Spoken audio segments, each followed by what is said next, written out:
1 year ago, I was in the best shape of my life. Then I got married, went on my honeymoon, incredibly happy, but I put on a little bit of weight. And in the last few months, I've lost 30 pounds, and I want to walk you through exactly how I did it. Step one was just to identify my current state. At this point, I hadn't been tracking calories the way I usually did. I hadn't even been tracking lifts the way I usually did. I was just living life, eating out multiple times a week with my wife, tons of date nights. We just gotten into a great church community, so going out and hanging out with friends all the time, where food and casual drink were often the common meeting place. And that's okay. So I identified the current state that I was in.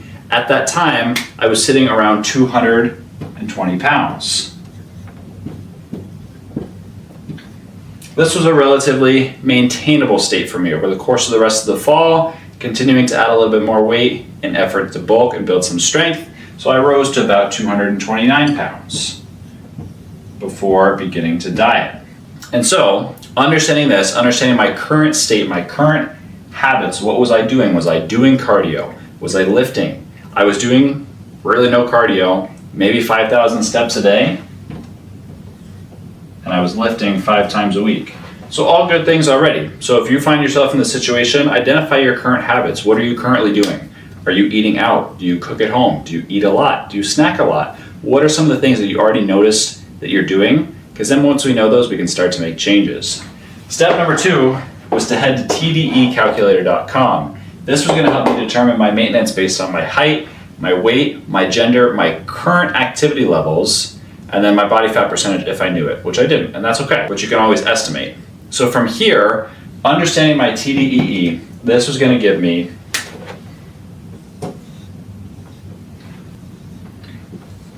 my maintenance calories.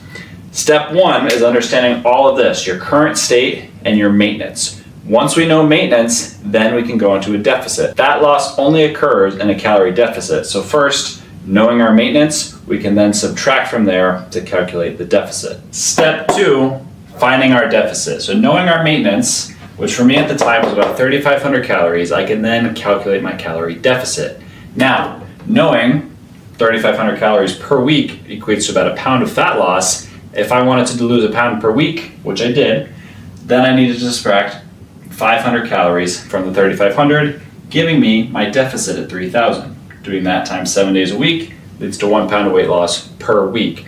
Now to start, because I wanted to start slow, I want to keep as much food as possible without having to cut calories fast, I was going to take this and take 250 from cardio/steps, and the other 250 would be from food. So now you're probably thinking, if it's 1 pound per week, that's going to take longer than 3 months. That's going to take more like 30 weeks. But if we want 30 in 3 months, which is 12, that's going to give us more 2.5 pounds per week. So in order to do so, we just had to increase the deficit a little bit.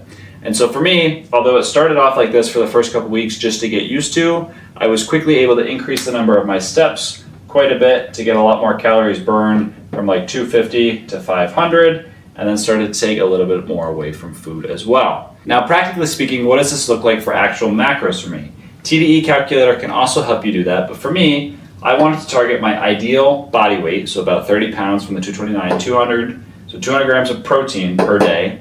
Then I'm going to take 30% of my allocated 3,500 and put that into fats to maintain a good hormone balance. That came out to about 117. Carbs is just the rest, because the body needs essential amino acids from proteins in order to maintain and also continue to build muscle mass. So very essential that you're getting enough protein. Usually 1 gram per pound of ideal body weight is a great place to start. You can go higher if you need to, especially if you're in a deficit. And then fats, it's really essential to keep these between 25 to like 30, 35% of your total daily intake to maintain your hormone levels so those don't tank and crash if you're dieting too aggressively. Carbs is just the rest, because we can derive glucose, which is what carbs are going to end up being the byproduct of, from fat stores. The body does this, and that's how we lose the fat, takes it from stored muscle glycogen. We don't really need carbs. We do need carbs, but we can make our own carbs from the stored fuel. That's why our body stores fat in the event, because of our ancestors and the way our bodies are wired. If we were to go hungry for a prolonged period of time, if we were fasting, whatever it was the winter, hibernating, there wasn't much food, we can pull from stored fat on our body to make carbs and give us energy. So protein, fats first, then carbs third. And this is what I was going to stick to for my macro targets for the first week. It's very key because this number, your maintenance, is going to change when your body weight goes down, activity level goes up. All different things can influence it. So each week I was revisiting with my new weigh-ins, making sure to adjust this as needed. 200 was going to stay pretty much standard. That really won't change much. Fats will come down ever so slightly just because 30% of that will change. And then carbs, usually that's where we pull from. So for that example, now that we are 30 pounds down at the moment, I am still at 200 grams of protein, now at 130 grams of carbs, and 50 grams of fat. So you can see, to be honest, I think this started at like 215. But anyways, a huge reduction in carbs and a pretty substantial reduction in fats. Obviously for this point too, for educational purposes, I am competing in a bodybuilding show, so these are extremes and lows at this point because I'm at 1700 calories. But the point remains the same. Start with your maintenance, subtract from that, and then divide it out like so. Step 3, non-negotiables. So obviously our daily calorie target, non-negotiable, non-starter. We got to hit that every day. There are many ways to go about that. I won't get too in depth, but if I needed to allocate extra food, let's say for a weekend out with friends, I can budget either that day or budget week of. And I've got videos talking about and explaining how I do this, pulling the macros and shifting around so that my overall total calorie deficit for the week, let's say if I was at that 3,000 calorie mark across the week, that adds up to 21,000 calories. So long as I could hit that, I could afford a 4,000 calorie cheat day or refeed day on like a Friday with extra food at night because I'm still hitting the rest of the week. So pulling from other days to achieve that. Other non-negotiables, we're gonna have 2 here. 1 are our steps.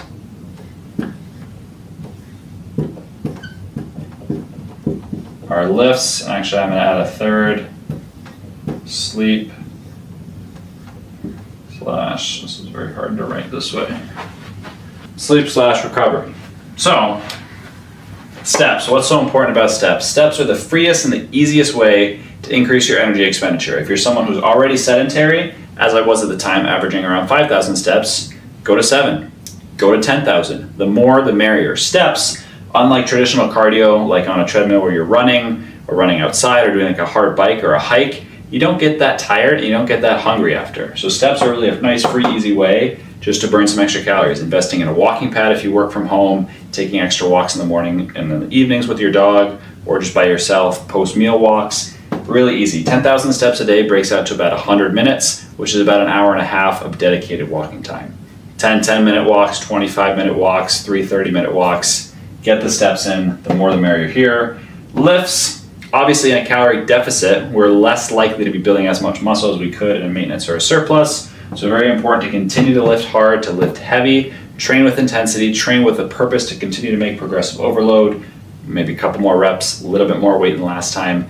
Don't shy away from like, oh, I'm in a deficit and a cut, I'm eating less, I have less energy, I'm gonna get weaker. You probably will by the very end of it, but only if you let your mindset start off as that. So train hard, train heavy, train like you're still building muscle, and you will still build a little bit. It's just less advantageous and less effective. Lastly, sleep and recovery. Obviously, we are in a calorie deficit. We're intentionally undernourishing our body in order to lose body fat. We're making our body pull from its stored fats, which biologically and psychologically it's not going to want to do, right? You're getting out of a state of homeostasis. The body wants to maintain, you're forcing it to adapt. You're forcing it to take those stores and use those stores. So getting good sleep, 7 hours a night at least, is really going to be important. And recovery, we can talk about sauna, we can talk about cold tubs, we can talk about hot infrared therapy, we can talk about dry needling. Recovery for me comes down to proper programming for the lifts, adequately recovering, not being super sore, not frying your central nervous system. So just having good programming, hitting each muscle group twice a week, minimum effective dose, all things that I cover with clients that I work with as a coach. But for your sake, train twice a week, each muscle group, 2 to 3 sets per exercise, 4 to 5 exercises. Keep it simple. If you feel like your recovery is really great and you can train harder, keep going harder. If you feel like you're getting a little tired, take a deload week, take some time to rest and recover, because recovery automatically, when we're eating less fuel, there's less to grow, there's less to give our body, so it needs more time to recover. So be patient. Steps are a great way to get the heart rate in, Zone 2 cardio training, really, really good, promotes blood flow, promotes recovery. If you want to do cupping, dry needling, sauna, steam room, hot tub, cold tub, go crazy. I'm saying that's like the 5%, maybe even the 1%. 90% is the sleep, 10% modifying your training, maybe more like 60-40. Focus on those two first, then sprinkle on the rest if you're able to. Major in the majority and then stop majoring in the minority.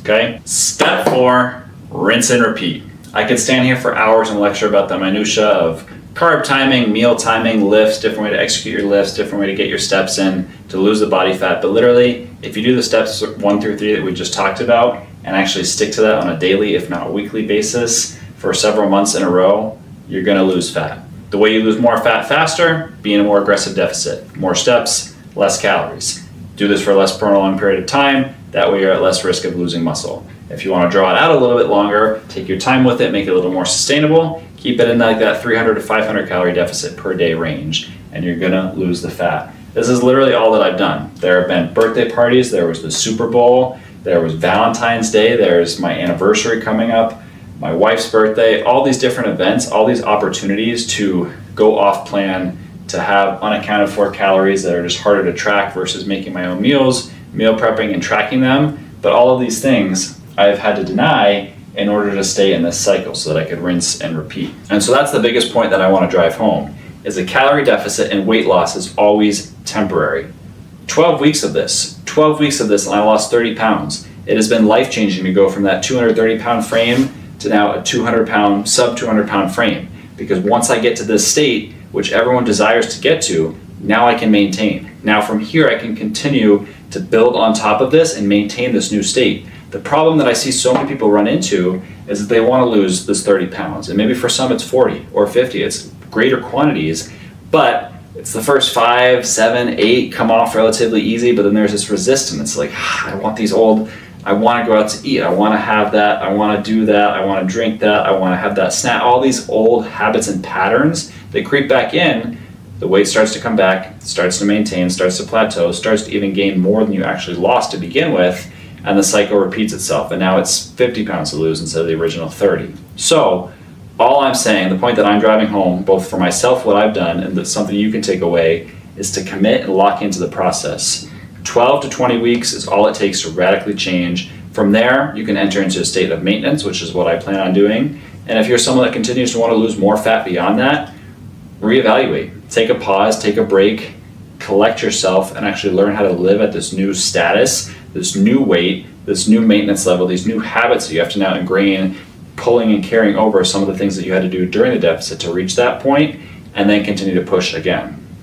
But if you constantly find yourself in this battle of losing the weight, gaining it back, and just cycle after cycle after cycle, it's because what you've changed are the symptoms and the external behaviors of, okay, eating less, exercising more, sure, but you haven't recreated this identity and actually identifying with those habits to the point where that is your lifestyle of being more active, consistent in the gym, consistent with your macros and lifting. Because yes, this is temporary. This is not going to be forever, but even once you're done, living in an 80-20 balance where you're still on a meal plan of some sorts or having some kind of idea of the macros that you're eating, and then 20% of the time you're like, whatever, I'm going out to get some cheesecake, I'm getting pizza, whatever you want to do, that fits and that's fine. But in order to get to this stage and actually see the results like this, you just have to commit.